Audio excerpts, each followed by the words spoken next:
सुप्रभात मेरे प्रिय विद्यार्थियों, आप सभी का हार्दिक स्वागत है कक्षा 7वीं के ई लर्निंग हिंदी के व्याकरण के कक्षा में। तो विद्यार्थियों, जैसे कि आप सभी देख पा रहे हैं कि मैंने श्याम पट पर क्रिया टॉपिक डाल के रखा है, तो इसका मतलब आज मैं आप लोगों को आपका क्रिया पाठ पढ़ाने वाली हूँ और पढ़ाने क्या वाली हूँ, पढ़ा करके समाप्त करने वाली हूँ। ठीक है। तो पिछले दिनों मैंने आप लोगों को नाम धातु क्रिया तक पढ़ाया था। आज मैं आप लोगों को प्रेरणार्थक क्रिया पढ़ाऊंगी। सब कोई अपनी किताब की पृष्ठ संख्या 165 निकाल लीजिए, पेज नंबर 165 निकाल लीजिए और रेडी हो जाइए अपनी किताब लेकर के। तो देखिए विद्यार्थियों, क्या कहा गया है। प्रेरणार्थक, जनरली आप लोग प्रेरणा शब्द का क्या अर्थ लेते हैं? प्रेरणा शब्द का अर्थ होता है इंस्पायर करना, इंस्पिरेशन देना किसी को किसी चीज के लिए आप जब प्रोत्साहित करते हैं। तो प्रेरणार्थक क्रिया भी वही होता है, जब आप खुद किसी कार्य को नहीं करके किसी दूसरे से उस कार्य को करवाते हैं, यानी उसको उस कार्य को करने की प्रेरणा देते हैं, तो वहां पर प्रेरणार्थक क्रिया होती है। ठीक है। जैसे कि मतलब पहले आप डेफिनेशन देख लीजिए। जिस क्रिया को कर्ता स्वयं न करके दूसरे को करने की प्रेरणा देता है, वह स्वयं नहीं करता है लेकिन दूसरे को उसे करने की प्रेरणा देता है, उसे प्रेरणार्थक क्रिया कहते हैं। ठीक है। स्वयं ना करके दूसरे को उसको करने की प्रेरणा देता है, उसे प्रेरणार्थक क्रिया कहते हैं। प्रेरणार्थक क्रिया का कर्ता जो है वो प्रेरणा देने वाला होता है, जो प्रेरणा दे रहा है वही उसका कर्ता होता है। जैसे कि मैं आप लोगों से कह रही हूं कि मैं आप लोगों को आज यह प्रश्नोत्तर लिखवा रही हूं। लिखवाना, ठीक है, लिखाना, लिखवाना, ये है प्रेरणार्थक क्रिया। ठीक है। जैसे अब ये जो प्रेरणार्थक क्रिया है इसके दो रूप है। देखिए, प्रेरणार्थक क्रिया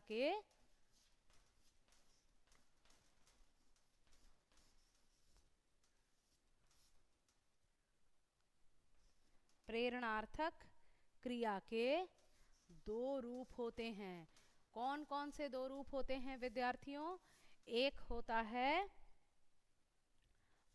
प्रथम प्रेरणार्थक क्रिया और दूसरा होता है, प्रथम के बाद क्या आता है? द्वितीय।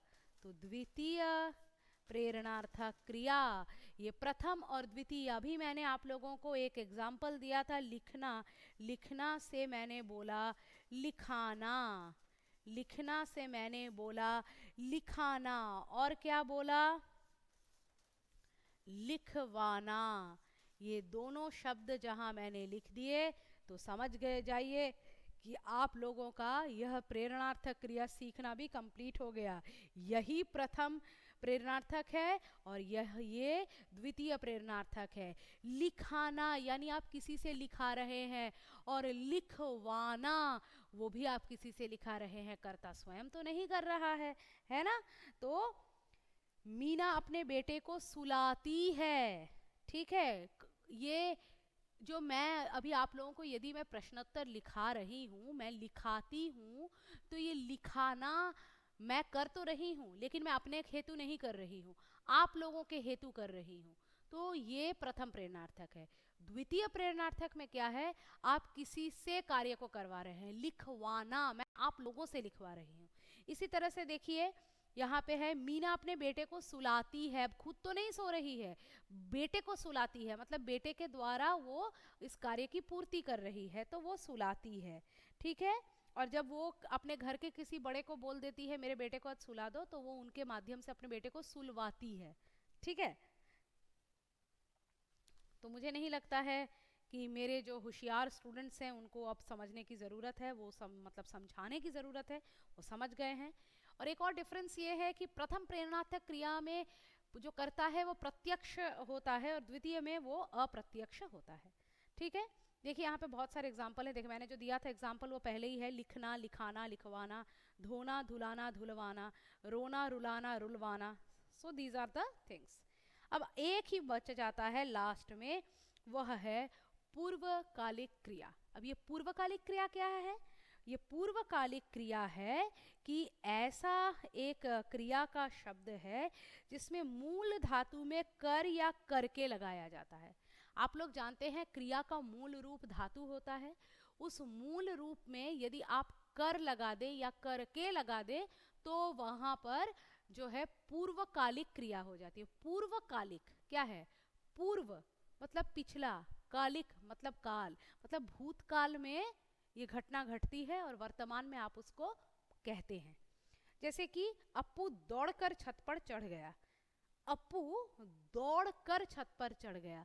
अभी वो छत पर चढ़ा हुआ है फिलहाल, लेकिन इससे पहले वो दौड़ रहा था, तब जाके वो छत पर पहुंचा है। ये दौड़ने की क्रिया जो है उसने भूतकाल में की है।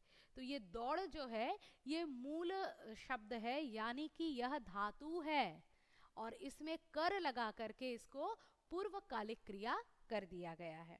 ठीक है, तो ऐसे आप लोग यहाँ पे और भी एग्जाम्पल दिए गए हैं। देखिए, नीरा ने घर पहुंचकर भोजन किया। पहले घर पहुंची फिर भोजन किया। भोजन करना, करना भी एक क्रिया है, लेकिन उससे पहले वो पहुंची थी। कैसे? पहुंच कर, तो कर लगा देने से ये भी जो है हमारा पूर्वकालिक क्रिया हो गया। उपर्युक्त वाक्यों में चढ़ गया, भोजन क्रियाएं मुख्य क्रियाएं हैं। इससे पहले दौड़कर पहुंचकर क्रियाएं हैं, अतः यह पूर्वकालिक क्रिया है। पहले ये क्रिया घटती है फिर दूसरी क्रिया घटती है, तो पूर्व काल में पहले हुई है। ठीक है, इससे पहले आती है। तो जिस वाक्य में मुख्य क्रिया से पहले यदि कोई क्रिया हो जाए तो वह पूर्वकालिक क्रिया कहलाती है। अब मुझे नहीं लगता है मेरे होशियार बच्चों को समझने में कोई दिक्कत हो रही है, नहीं हो रही होगी, तो उम्मीद है आप लोग ये कर लेंगे। तो पढ़ लीजिए, दिक्कत हो तो मुझे ज़रूर बताइएगा। तो तब तक के लिए मुझे इजाज़त दीजिए। आज का ये क्लास भी ख़त्म होता है और ये क्रिया का चैप्टर भी ख़त्म होता है। रह जाता है तो उसका एक्सरसाइज जो मैं आप लोगों को बाद में करवा दूंगी। So till then, a bye from me.